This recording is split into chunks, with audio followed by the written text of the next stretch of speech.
మమతా హాస్పిటల్లో చికిత్స పొందుతున్న రేప్ విక్టిమ్ ఎవరైతే ఉన్నారో మైరా హన్సెన్ ఇప్పుడిప్పుడే కోలుకుంటున్నట్లు వైద్యులు చెప్తున్నారు. రాష్ట్రమంతటా ఎంతో ఉత్కంఠగా ఎదురు చూస్తున్నారు మైరా హన్సెన్ ఆరోగ్య పరిస్థితి గురించి తెలుసుకోవాలని.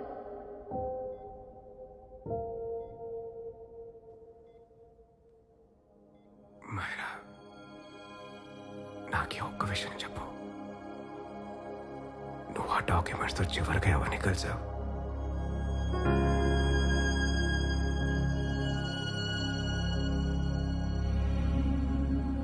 నేను యూఎస్కి వెళ్ళగానే WHO రిపోర్ట్ చేస్తాను. మీరు ఇక్కడి నుంచి కేసు రీఓపెన్ చేయడానికి మాత్రం హెల్ప్ చేస్తారా అంకుల్?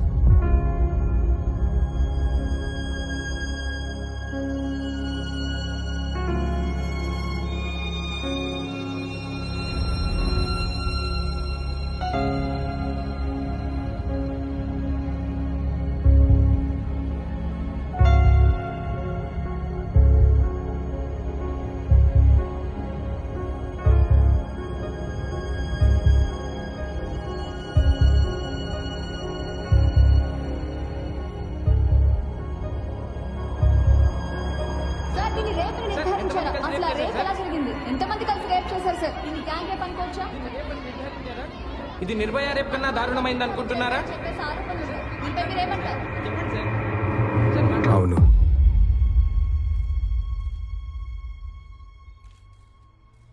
ఇది దేశంలో అన్నిటికన్నా ఘోరమైన రేప్. ఇది ఒక అమ్మాయి మీద మాత్రమే జరిగిన రేప్ కాదు. 75 ఏళ్ల ప్రజాస్వామ్య పడుచు మీద రోజు జరుగుతున్న రేప్. ప్రకృతి, పర్యావరణం, ప్రాణం మీద జరుగుతున్న రేప్. ఈ రేప్లో విక్టిమ్ ఒక్కరు కాదు, మైకులు, కెమెరాలు పట్టుకొని నుంచున్న మీరు, అవి వింటూ చూస్తూ కూర్చున్న ప్రతి ఒక్కరూ. ఈ రేప్లో శిక్షించాల్సిన నేరస్తులు 4 కాదు, ఒక సామ్రాజ్యమే ఉంది.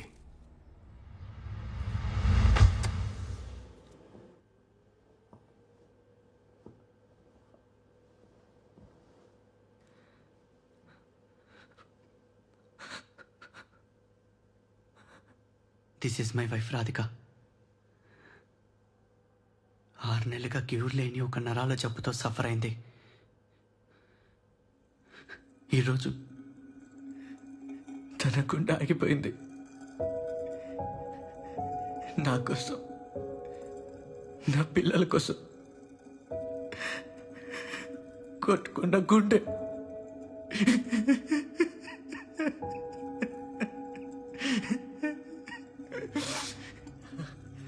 నేను ఆశ్రమ్ మెడికల్ కాలేజ్లో న్యూరాలజీ డాక్టర్ గాను, ప్రొఫెసర్ గాను పనిచేస్తున్నాను. కాలేజీలో చదువుతున్నప్పుడే నేను రాధిక లవ్ చేసి పెళ్లి చేసుకున్నాం. నేను ప్రాక్టీస్ స్టార్ట్ చేసినప్పటి నుంచి ఎవ్వరికీ అర్థం కాని నరాల జబ్బుతో బాధపడుతున్న కేసెస్ కొన్ని ఫేస్ చేశాను. నెల నెల ఆ పేషెంట్స్ కౌంట్ పెరుగుతూ వచ్చింది. జిల్లాలో ఇప్పటికే 3000 కేసెస్ రిజిస్టర్ అయ్యాయి. నా వైఫ్ కూడా ఈ జబ్బుతో సిక్ అయినప్పుడే దాని గురించి ఒక క్లూ దొరికింది. ఈ జబ్బు వచ్చిన పేషెంట్స్ అందరికీ ఒక కామన్ హ్యాబిట్ ఉంది, రోజు ఫిష్ తినటం. ఆ ఫిష్ తెల్లేరులో పెరిగి మత్స్యగంధ ఫిషరీస్ ద్వారా డిస్ట్రిబ్యూట్ అవుతుంది.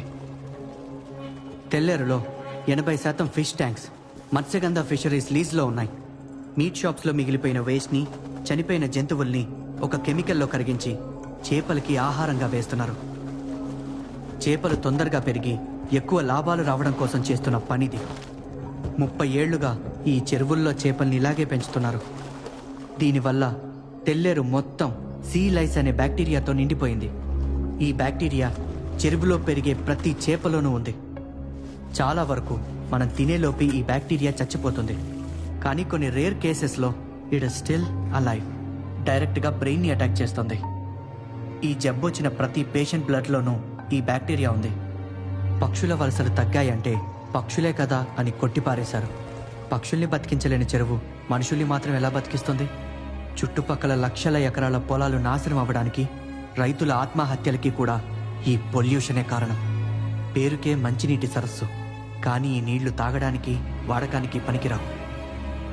ఈ కుళ్ళు చుట్టూ ఉన్న కొన్ని లక్షల ప్రాణాలని ఇన్ఫ్లుయెన్స్ చేస్తుంటే ఇలా నెగ్లెక్ట్ చేస్తూ కూర్చోవడం ఒక జెనసైడ్తో సమానం.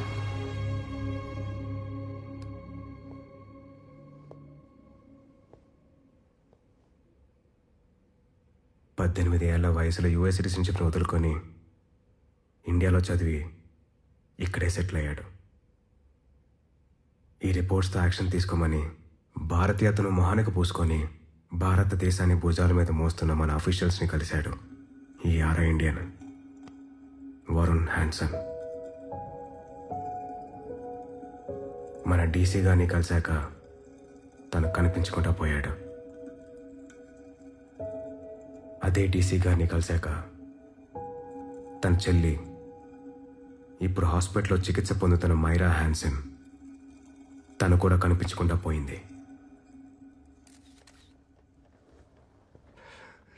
సార్, నా డ్యూటీ నేను చేశాను. పై అధికారులకు ఇన్ఫార్మ్ చేశాను. You are not a postman mister Dashrath.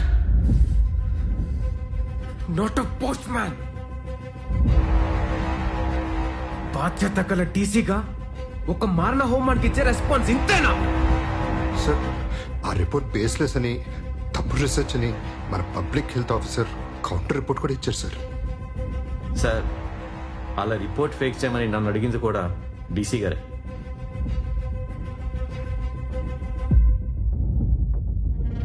అలా చేయమని నాకు కూడా నా పై అధికారులు చెప్పారు sir. As of now, you both are suspended and are under investigation.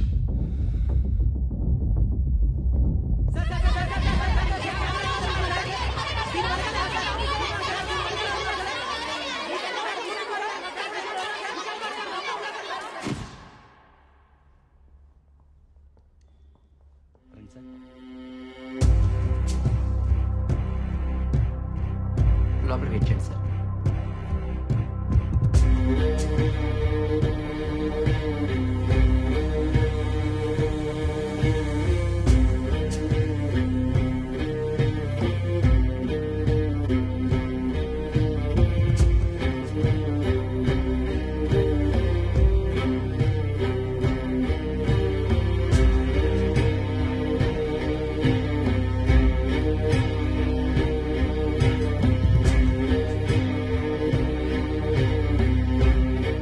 Nietzsche Darwin ప్రపంచంలో బాపు హల్దాంకర్.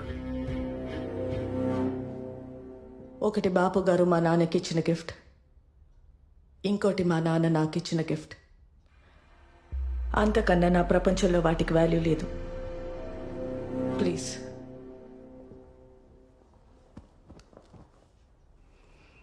చెప్పండి. ప్రాణం పోసే అమ్మగా ఉంటూ ఇంత మరణాన్ని ఎలా కన్నారు? ఫిలాసఫీ మాట్లాడటానికి వచ్చారా, వేరే ప్రాబ్లం గురించి మాట్లాడటానికి వచ్చారా? తెల్లేరు నుంచి మీరు తీసిన ప్రాణాన్ని తిరిగి ఇవ్వమని అడగడానికి వచ్చాను. తీసానా? మరి పోయిన ప్రాణం తిరిగి రాదు కదా? మీ గుప్పెట్లోంచి వదిలేస్తే తెల్లేరు మళ్ళీ ప్రాణం పోసుకుంటుంది. అది ప్రకృతికి ఉన్న శక్తి. తెల్లేరు మీద 2.5 లక్షల మంది ఓటర్లు బ్రతుకుతున్నారు. మరి వాళ్ళ ప్రాణాల సంగతి? వాళ్ళ బ్రతుకు తెరుగు ప్రత్యామ్నాయం ఈ ప్రపోజల్.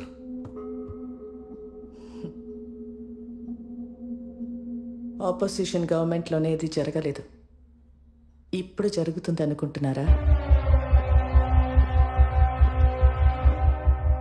అయితే ఎగ్జిక్యూటివ్గా నా అంతటా నేను యాక్షన్ తీసుకోవడం తప్ప వేరే దారి లేదు madam.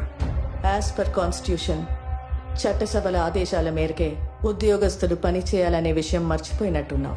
As per the constitution చట్టసభల ఆదేశాలు మారణ హోమానికి దారి తీస్తే ఉద్యోగస్తులు ఫాలో అవ్వాల్సిన అవసరం లేదు. ఫాలో అయితే మీలాంటి వాళ్ళు హిట్లర్లు అవుతారు. హిట్లర్ అయినా గాంధీ అయినా జనం బలంతోనే నాయకులయ్యారు కలెక్టర్. ఆ జనం నా వెనకున్నారు. చావేదో బతికేదో తెలిసినప్పుడు జనం బతుకుని కోరుకుంటారు మేడం, మిమ్మల్ని కాదు. నీకొక పిట్ట కథ చెప్తా విను. రాష్ట్రంలో మొట్టమొదటి కోఆప్ సొసైటీని స్థాపించిన ఒక ఫ్రీడమ్ ఫైటర్ కథ.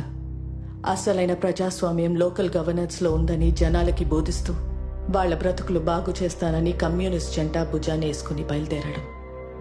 విన్నదంతా విని ఎలక్షన్కి ముందు ఆపోనెంట్స్ పెట్టే గడ్డి తిని 5 ఎలక్షన్స్లో అతనికి డిపాజిట్ కూడా రాకుండా ఓడించారు అదే జనం.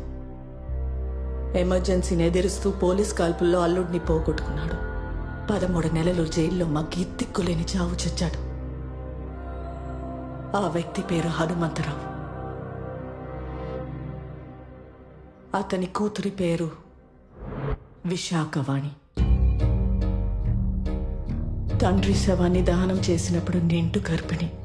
ఆ రోజు తను దహనం చేసింది తండ్రి శవాన్నే కాదు, ఆ తండ్రి ద్వారా తనలో పేర్కొన్న పనికిరాని విలువల్ని, చేతకానితనాన్ని.